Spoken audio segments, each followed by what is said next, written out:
everyone. I am Kadri Rana from Logistics Insider, and I am delighted to warmly welcome you all to today's live session. I am delighted to announce the inaugural edition of Indo-Canadian Digital Supply Chain Tech Conclave, scheduled for the 17th of November 2021. It is a joint initiative by Trade Commissioner Service, Government of Canada, and Logistics Insider. Under this umbrella event, we are delighted to bring to you the first freewheeling discussion on the theme Navigating Modern Supply Chains Through Better Visibility. In today's session, a Canadian technology solutions provider will share the stage with an Indian logistics service user in order to deliberate and discuss on the modern day supply chain challenges and how technology and digital innovation can help solve those challenges and issues.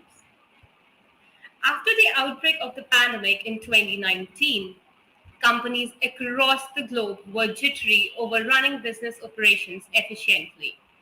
Supply chain technologies seemed like the only resort to ease the COVID caused pain and maintain an incessant supply of essentials in those unprecedented times. Speaking of technology, Canada has been at the forefront of technology innovation in the supply chain sector. It has leveraged the emerging technology capabilities like AI, robotics and automation, big data and analytics, drones, mobility, internet and IoT, and blockchain. Now, amid the pandemic, Canada further seeks to accelerate improvement in the supply chain sector through the use of digital technologies. Inculcating digital technologies have not only helped the Canadian supply chain sector in achieving greater visibility, data, and analytics, but it has also helped improve efficiencies and revenues. Now, on this very note, I would like to call upon Ms. Rupa, who is the Trade Commissioner at Trade Commissioner Service, Government of Canada, to present her remarks on the Indo-Canadian joint venture opportunities in the supply chain sector. Welcome, Ms. Rupa. Now the stage is all yours. Thank you, Karvi. Good evening to everyone joining from India, and good morning to all joining from Canada. My name is Rupa, and I'm the Trade Commissioner at the Consulate General of Canada in Bengaluru. I'm a part of the Trade Commissioner Service, a Government of Canada organization helping Canadian companies navigate international markets. In India, the TCS has 8 offices across the country and about 50 officers working towards facilitating cross border trade and investments between Canada and India. Thank you for taking the time to join us for the session today on navigating modern supply chains through better visibility.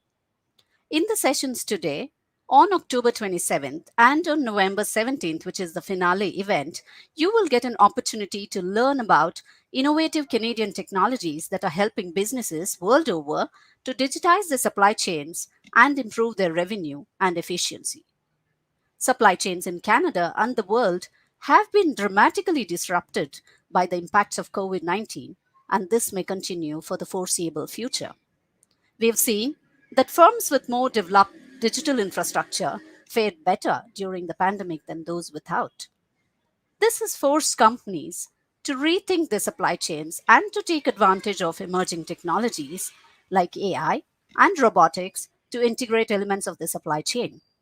Canada is a global leader in the digitization of supply chains and the development of cutting edge technologies like AI and robotics. Canadian tech companies are helping global businesses in navigating the ongoing supply chain bottlenecks with their creative tech solutions. Hence, Canada is well placed to be a reliable technology partner to help digitize Indian supply chain and logistic companies. Today, we have one such Canadian company, Optel Group, a global leader in track and trace technologies for supply chains. Florent Bouguin, CTO and VP at Optel, will share his insights and experience on how their innovative tracking and tracing solutions can help your business to enhance end-to-end visibility of supply chains. I welcome you all to the session today. Over to you, Karvi, for speaker introduction. Thank you, Ms. Rupa. It was very encouraging to hear how India and Canada can come together and make great progress in the digital supply chain landscape. Now, moving forward, I would like to introduce today's main guest. Firstly, I would like to call upon Mr. Umesh Madhyan, Vice President Logistics, Hindustan Coca-Cola Beverages Private Limited. Mr. Madhyan is a coveted supply chain expert in multinational FMCG businesses. He has more than 20 years of experience under his wings and is responsible for managing one of the largest logistics operations in India. Today, he will be representing the Indian Logistics Service user. Welcome to the show, Mr. Madhyan. Thank you. Now, joining Mr. Madhyan and representing the Canadian supply chain technology providers is Mr. Florent Bouguin, Vice President, Chief Technology Officer, Optel Group. Mr. Bouguin, as the Chief Technology Officer at Optel, leads exploration and solution or products management teams that connect supply chains and leverage transformative technologies to build a more sustainable world. Welcome to the show, Mr. Bouguin. Hello, everyone from Quebec. Thank you. Now, without any further ado, I would like to hand over the stage to both our speakers today, and you guys can take the charge and commence this freewheeling discussion.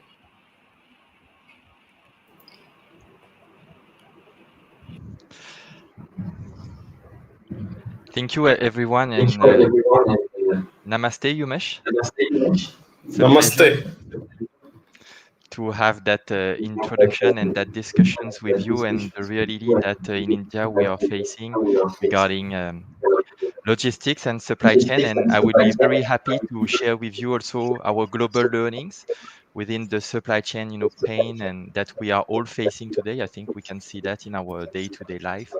So it's great, very excited. A topic that I would like to bring, and it's based on the transparency. With in the introduction, our colleagues they introduced that concept, and I wanted to have, if you may, have your view on that reality within India. What does it mean for India transparency on the supply chain? And if you don't mind, after that, I can share with you learnings in that regard, Mr. Umesh. Sure, Florent. So, good evening, everyone. I hope you all are doing safe and your loved ones are doing safe during these times, and you all are vaccinated well. So good question. So, Florent, from a transparency standpoint, I would like to divide this into roughly two areas of supply chain. One, of course, is the manufacturing transparency from a sourcing perspective, from a perspective of how do we exactly digitize the processes between receiving raw material, conversion, dispatch, and all of it which happens within the premises of a manufacturing plant. So that's one area. And the other area is, of course, once we are able to dispatch stocks from outside the manufacturing site. So that's transportation largely. So I would say from a transportation standpoint, there is a decent maturity as far as India is concerned. But there is still a lot of scope for us to have within, before dispatch within manufacturing. How do we make this process more mature? How do we try to digitize processes there from a sourcing standpoint, from a conversion manufacturing standpoint, ensuring that all the conversion, bottling lines, etc., everything is completely digitized. I think that's one area where we still need maturity. Although we are starting, for example, as Coca-Cola in India, it is public. We have already made that we have a digital factory in Ahmedabad, in west of India, where we have tried to digitize as much as we can processes with the objective of primarily simplifying life of our associates and also ensuring that we bring in a lot of productivity and efficiency in the whole conversion process, in the whole bottling process. So that's what we are trying right now. But if you ask me whether we have a clear understanding of what the payback is, a clear understanding of which of these processes from start to end provide you the largest benefit, that's, I think, still under exploration. So people are still exploring like us. In India, there are very little few number of factories which have tried to do this innovatively. But if you ask me outside manufacturing sites, yes, there are many such examples where people have tried track and trace. We have many models. We have GPSs, which give you visibility. We also have mobility.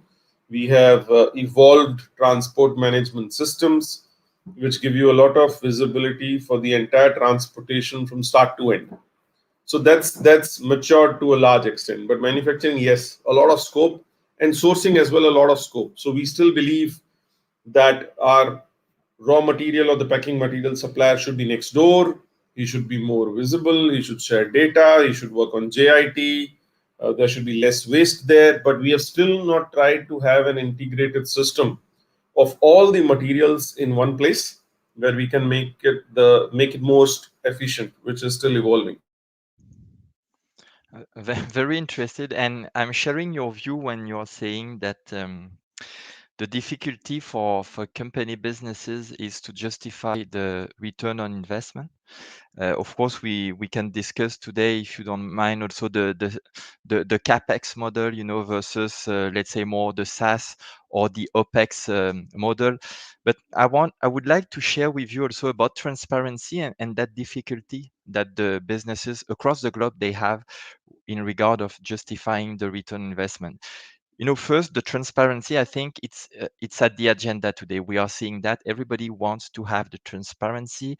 As you know, Optel, we are active member at the World Economic Forum, and it's at the agenda. At every session, we have a work stream just for that.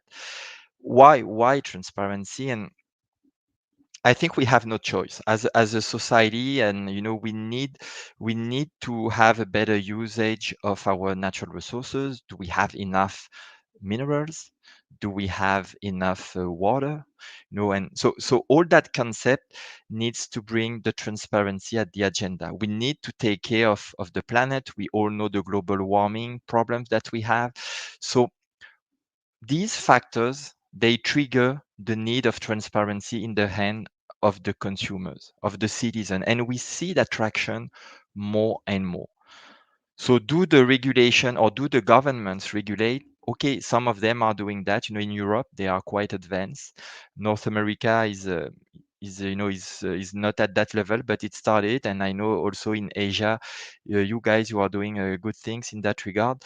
So the question today is, do we as a business, do we want to be the leader? Do we want to be the trendsetter? Or do we want to wait that regulation will arrive? Because it will arrive. You can see the carbon neutrality at the agenda of all the big corporations, and I know that Coca-Cola also is doing great in that sense. 2050, we need to be carbon neutral. We need to comply with ESG. But yes, regulations will arrive. But again, I think it's a competitive advantage to be the trendsetter, because then you can anticipate, you can learn first. The market is not scaled, so it's a good moment, to try, as you mentioned, to digitalize your operations, for instance, because when the demand will be there and when it will be a scaled pace, watch out. We need to be able to deliver. And I think I can see, or I can share to you globally, we see that pressure, we see that trend, and it's getting, it's like the snowball effect. It started with a small snowball, and then it's getting bigger and bigger. We are in that process. So fully, and I really like the two axes that you mentioned about digitizing in the manufacturing, on the manufacturing plan. I think it's for sure a huge aspect. Digitizing in the logistics, in the transportation, what I will call the downstream supply chain. And you also mentioned the upstream, all the sourcing, the raw material. So it's really all these three segments of a value chain or supply chain: upstream, manufacturing, and downstream, that I think are under work today, and very happy that to see that in India there is a good traction in these areas, for sure. Yeah, I think when I see supply chain strategy from a technology, innovation, or a digitization standpoint, there are different pillars to this whole strategy, how people are implementing this, right? There is going paperless, there is automating with a lot of focus on productivity in operations, largely focused on casual labor, on the field, on the warehouses, on the docks, shipping, etc. Then there is another pillar which is also talking about um, transparency, visibility. I would rate this as the first very important pillar of first making the whole system transparent. When we started this whole journey, we thought about making this whole system transparent and then figuring it out what exactly we can do with this whole data which we get in terms of optimizing. So I heard Karvi and Rupa both talking about AI. That exactly comes when you take this first step of making the whole system very transparent from an opaque operating system. How do you have visibility of every transaction start to end? We, for example, when we did transport management system 2 years back, there are at least 3 to 4 areas of payback which we never thought would be a payback. Only because the data became so transparent, only because we could get so much of rich data with us that we could do a lot of optimization of the processes and thereby getting payback from the system. So I think there's a lot which people are still not aware that if I make a system transparent, what do I get?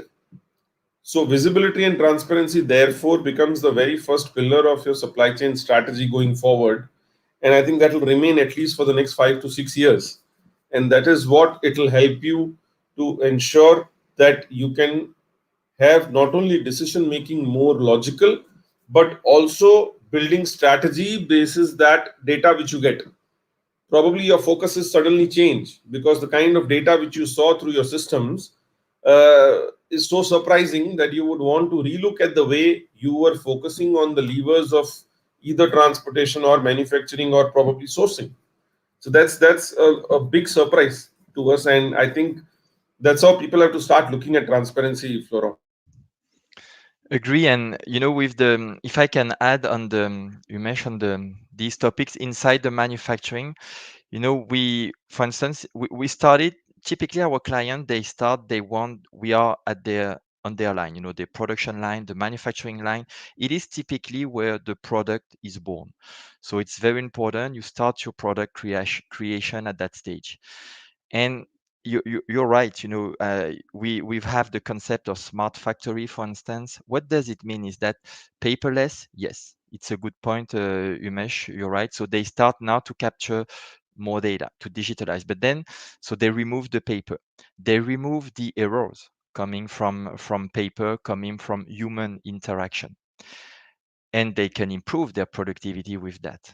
So first, key points for to justify a return on investment. But then they start to say, oh my God, I have this data on just on the manufacturing line, but I can improve my efficiency with this data, the overall equipment effectiveness. So with the data that you have coming from different machines that you have, your case packer, your pallet, all your stages, then you say, oh, now having them all together, having, as you said, that visibility, I can benchmark myself, I can better, improve, then and I can work on my pain point, on the hotspots. And then you mentioned AI, and you are fully agree with you, because based on this data that now you have been captured, that you are playing with, you understand this data to improve your line efficiency. And again, I'm just at the line level.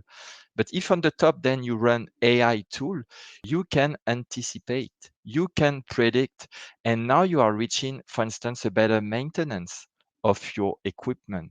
So it's a key, key parameter that we have, and you are saving costs because you know when a machine will break, so you can anticipate that failure. You have better quality products. You avoid any mistake regarding the quality. So then our clients, they are starting to understand a new added value, a new use case. They started, remember, with just the efficiency on the line, but now they are saying, oh my, it's quality also. I can work on my quality. So they are at another level. And again, just because of the data, they understand the power of this data. And then, if I may, I now am getting out of the line, the manufacturing line, and then I can go at the plant level. So on a plant, you have different lines. Our client, they understand that they need to manage, the lines, which line to start first.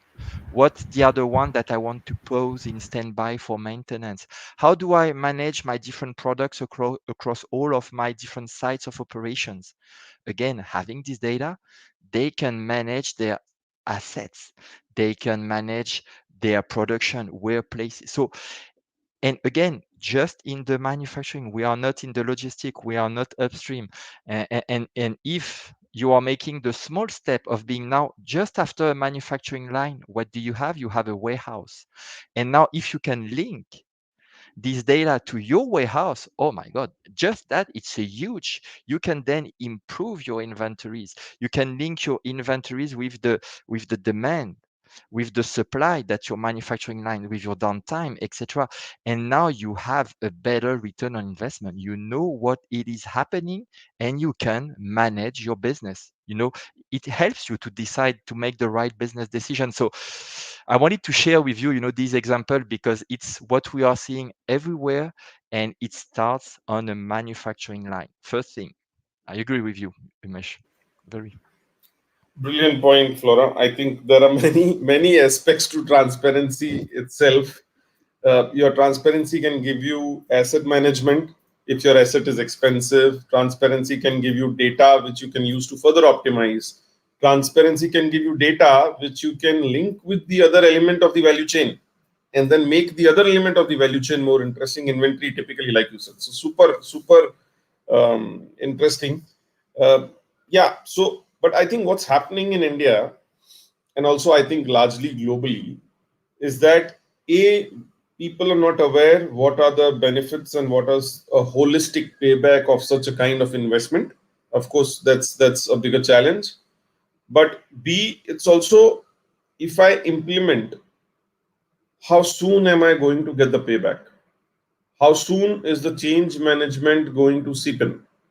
How embraceful is the whole entire ecosystem going to be about a certain change? So I always believe that there is a strategy, which is a strategy of going digital. Like I said, paperless, automation, material handling equipment, transparency, visibility, all of this simplify life as a philosophy for people. But the key element to each one of this always remains people.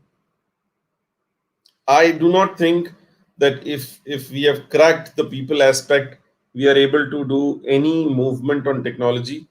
The first aspect which we need to attack, I think, clearly is making people ready for digitization, making people ready for technology, and making people open up their minds positively to embrace all of this disruption in their lives and a new way of working that way. So that to me always remains the topmost challenge in doing these things, uh, because people are the key and the core heart of all of this. You can have all of these strategy right in place, you can have the right investments with the right partner, but if you don't have the right people, it's going to fail. Eventually it's all about people. And that's where we are, I think, globally. I would say more than manufacturing, in the logistics area, where the disruption is very high in terms of degree of working, because working in a blocked storage 4 lakh square feet warehouse manually with 350 people versus a ASRS with 50 people is very different. You're actually working with machines, you're taking care of machines very differently.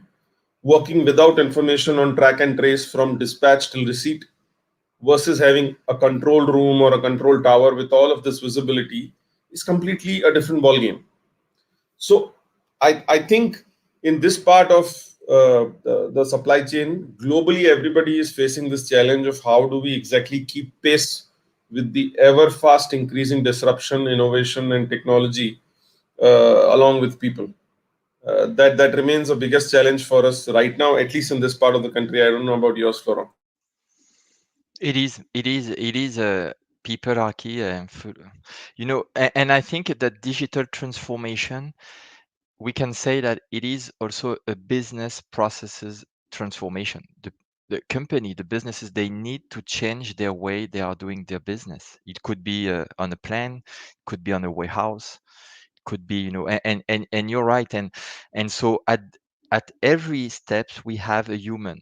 So we need to understand that behavior, and it is a behavior change. You can be a consumer, you could be a clerk in a warehouse, you could be a sourcing manager with the control tower that you mentioned, Umesh, and you're right.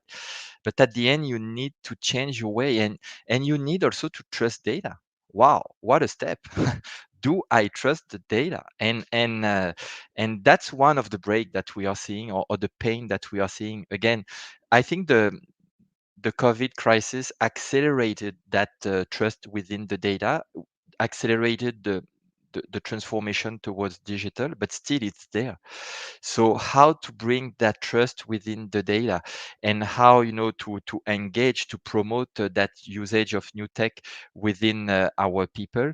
It's I can say the major break, the major barrier to the digital transformation. It's not the technology itself. We always will find, yes, the cost is one thing very important you mentioned, but again, I would say the number one, it's people, and it will make the success of a digitalization process or no. And I want to share with you an example of different use cases that we have. I know that you're strong in the logistic, and with trucks.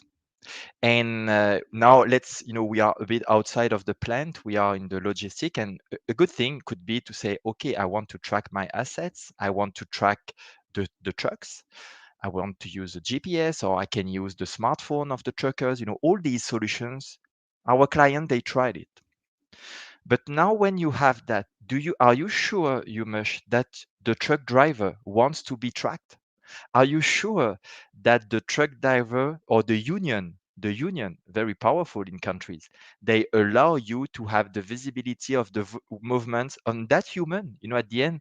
So all these questions, do you know that if the truck driver want to share his data on his phone, because the GPS location? So all these are the real things linked to human. And I fully agree. And these are the pains that we are living every day. So of course there is solution on that. We are working with our clients, to bring that, but each solution should be adapted at each community, in each territory. And it is why I don't believe much in a kind of digital platform that you switch on and then boom, it goes and everything is running well. No, you need to accompany, you need to onboard the people. It takes time, and we all be aware of that. It's not, it's a journey. It's a journey. Absolutely. I think the next barrier, if I may move beyond people, is right now, you rightly touched upon the pandemic. Yes, the pandemic has accelerated the digitization journey for people, no doubt about it. But is it right now conducive for organizations to spend capital on digitization? I think that will not be fair to accept that. There is still a problem. The P&Ls have got hit at least 2 to 3 years. We are right now on operating ratios, which are ratios which we used to have 4 to 5 years back. All organizations, I'm talking very much in general, and this puts in a lot of pressure on cash and capital. So it's also again important for service providers or solution providers to think about it differently, to give us solutions which are more on a bolt or a TCO or a lease kind of model, which is very operating versus getting too much into capital. How exactly do we get into a model? For example, we did the number one ASRS in this country in Ahmedabad. Brilliant ASRS with 406 pallets per hour, super efficient, outfeed connected, in-feed connected, loading trucks in less than 3 minutes for 1,000 cases. Superb technology, but all on capital. That's how solutions are. That's how solutions were. It's a huge capital investment. We did our ASRS number 2 in West Bengal in east of India, And this one we did with a company called ITW Signode, completely a lease model, zero capital. Till the time the first pallet comes out of the solution, we pay nothing. These are the kind of progressive ideas which OEMs and service providers need to come up with to support that organizations who have a digital roadmap do not derail it only because of the pandemic. Actually, you rightly said it has to accelerate more. What's happened right now, it's a pick and choose. People have chosen very conveniently pillars of going paperless as key. That's the number one priority right now as far as technology, investment, and digitization is concerned. People want to do that first, or everything else is taking a back seat. It's only as per how important it is, and that's how it's being chosen. So I think that's one another barrier which we are grappling with right now, which we should have as an ecosystem answer it collectively. What do you think, Florent? Agree. When our client, when they need to justify their project within their companies in front of their senior managers, and I'm pretty sure it's your day-to-day business to approve such a or to disapprove such an investment, we need to accompany them in the fact that they need to reduce the capex. And yes, because it puts too much pressure on the cash flow. Today, the company, and especially after the crisis, they are running out of cash, or it's hard. So we need to secure the cash flow. And again, I can share with you different models that we are seeing more and more.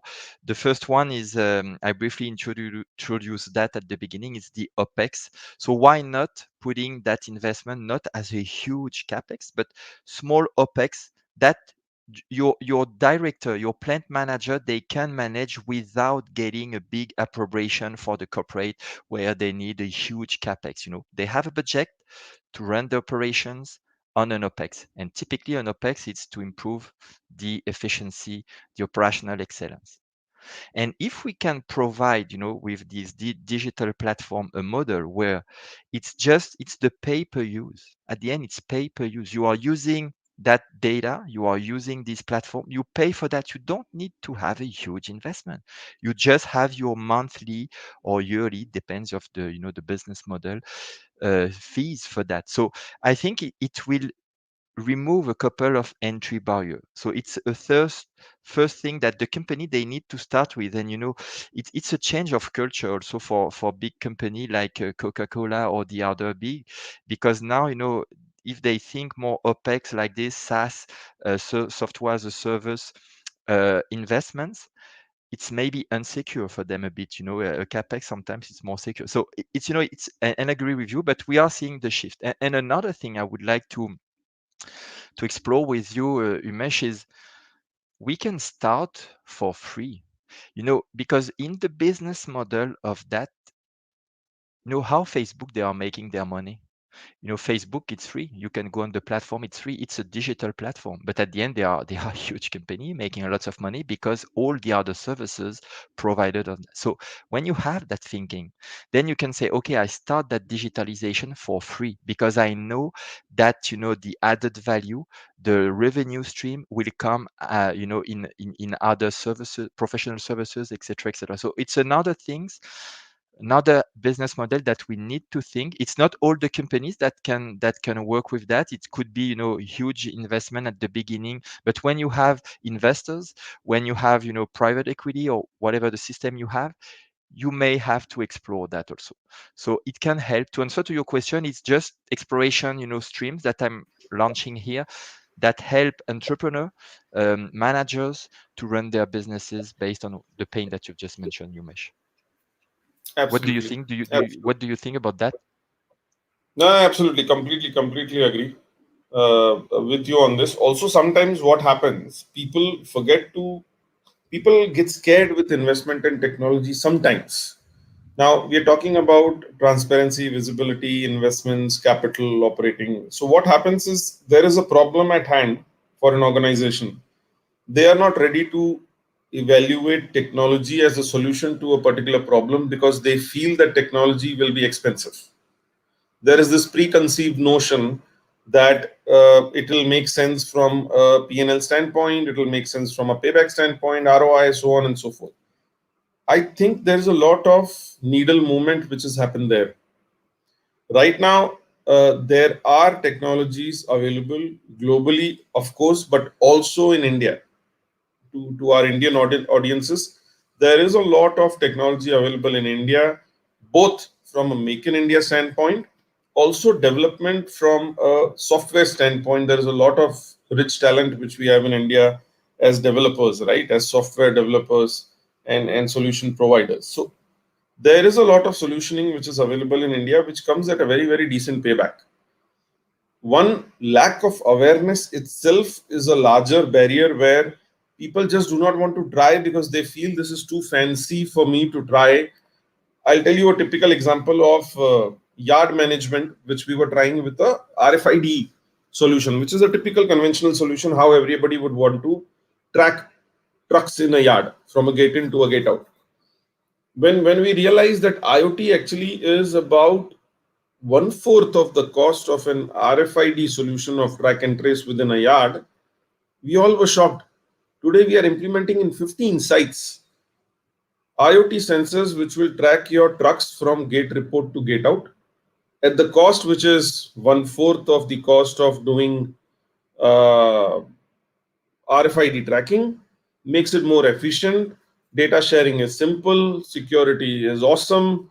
You can plan it much more better, gets also deeper integration with your SAP. Brilliant. And all of the data sits in the cloud. So I think there are solutions which are available. This is just one example, and this is just what came to my mind. And there are many such solutions available which I think people should be open to trying. And every problem might have a solution which technology can resolve. So that is also one kind of tip for people who are running away from it. And the second is whenever you do a payback which is a little bit more holistic. Do not constrain yourself for doing a payback which is for now October 2021. Does not work that way. For example, let's say labor. Okay, so labor is very cheap in India, for example. That's how people say. But what is the past 3 years inflation rate of labor? What will be basis that the next 3 years cost of labor? And if your payback is going to be 3 years, you have to add that inflation of 21 to 22, 23, 24, and then see whether this is the right time to do this. Otherwise, you have actually missed the bus. You should have done it lot earlier. So I think these are the kind of things which you will have to see. The electricity cost, which will keep on increasing. There are many such different aspects of a payback, which I think we forget to look at it a little bit more holistically, and we get stuck onto the current cost of doing a certain operation versus with technology, and then we get lost there. Okay, this is not making sense, but that's not exactly how it works. I like your view on that holistic approach that you, and I think it's the key thing. And for instance, we have an hub in India, in Goa, which is our research center, development center for all these IT connections. For instance, between all the different enterprise systems that you have in a supply chain, we need to avoid the silo between ERPs, MES, logistic, LSP, for instance, warehouse management solutions. So again, I don't want to steal your words, but we have these silos. Each of these enterprise systems, they are designed to for a specific need. But now with the approach that you are saying, Umesh, we need to connect all of these. We need to be able to track and trace a product, a raw material, a parts from that system to another system, and to make the links to keep the child parent relation. And it is where I think traceability is key, because it's on my view, the only technology that can connect all these together to bring that holistic approach that you are mentioning. And having that, looking at your supply chain, your different enterprises, and looking at the view that you are mentioning. Okay, think about 1 year, 2 years, 3 years investments. It's a project. I think it's the way to see that, to disrupt the supply chain. It's a journey. What I want to say also, Umesh, it's not something that we will do in a day, or company do. We need to have strong commitment from leadership team, from executive. It starts from the top, that transformation. and then the company is geared towards that. It's one of the, I wanted to share with you, one of the reason of the success of companies that were able to digitalize their supply chain. To you, Umesh. Super. Awesome idea. I think you're right. So transparency, like we said, has many facets to its benefit. One of them is this, exactly what you said. I fail to understand why a holistic supply chain strategy of, let's say, inventory cannot have a cohesive strategy between a days of cover I should hold for raw material, for packing material, and FG as a system. If there is a A class SKU or A plus class SKU which can disrupt my entire supply chain, I think it's important for you to have more raw material for it, no? You should have a lot of responsiveness for SKUs which can disrupt suddenly. If you have that kind of holistic supply chain, only then you are able to serve the customer better. And I think that's possible exactly when you have transparency.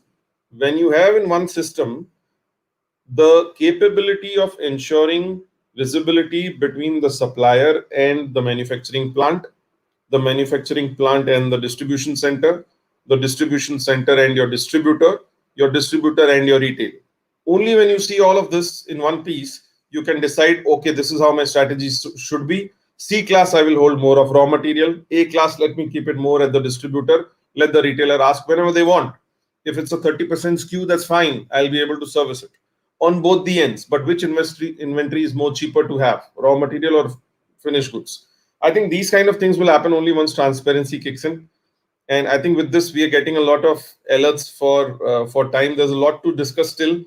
We had a lot more planned to discuss and share, but I think we are off time. So can someone help us on how much time do we have, or any questions on the chat box?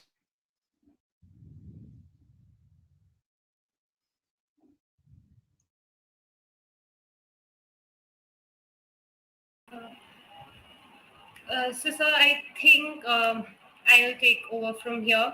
It indeed was a very, very insightful discussion. And as Mr. Umesh in the beginning uh, said, that India is moving towards transparency and digitization.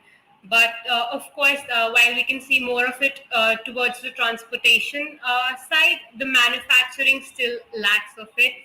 And very well put forward by Mr. Florent that digitization needs to be widely accepted by all the communities of the supply chain, just being accepted by the executives or the managers, and not being accepted, at the ground level by the labor or the people that we are hiring, can obviously lag and affect the entire supply chain. Also, another very important point raised in this discussion was the heavy investment that is required in inculcating technology and digitalization into your processes. And it is, of course, it's only right now during the pandemic, it is, of course, even more of a pressure on the companies to accept digitalization because of the cost and the impact that the capital have had on the companies. And Mr. Flora, I think Indian companies are also taking into account, as you very well said, that it might be a larger investment in the beginning. It can yield great profits. By this, I would like to take this discussion towards the end, and I would like to thank Mr. Umesh and Mr. Florent for conducting such an insightful conversation and mentioning all the key points and discussing, bringing to the surface the issues faced by the Indian companies. And Mr. Florent, you very well did answer all our queries, and we hope that Indian companies and brands in India across the globe move towards digital technologies and adapt a more efficient way of operating their supply chains. Now, I would also like to thank Ms. Rupa, who in the beginning of the session helped us explain the opportunities that lies in Indo-Canadian ventures, especially in regards to the digital supply chain sector. So thank you, Ms. Rupa, and a special thanks to our partner, Trade Commissioner Services, Government of Canada. Thank you so much for making this event possible. And of course, the last but not the least, a very heartfelt thank you to our audiences who have joined in from across the globe for this event. And before I take your leave, I would just like to mention that this event was just a sneak peek of the actual Indo-Canadian digital supply chain tech conclave, which is set to happen on the 17th of November 2021. So please mark your calendars and join us on the 17th November. Thank you. Thank you, and thanks, Karvi, for making it interesting, as always. Thank you, Thanks to sir. all the It's a team. pleasure. Thank you. Thanks, Flora. Bye. Merci.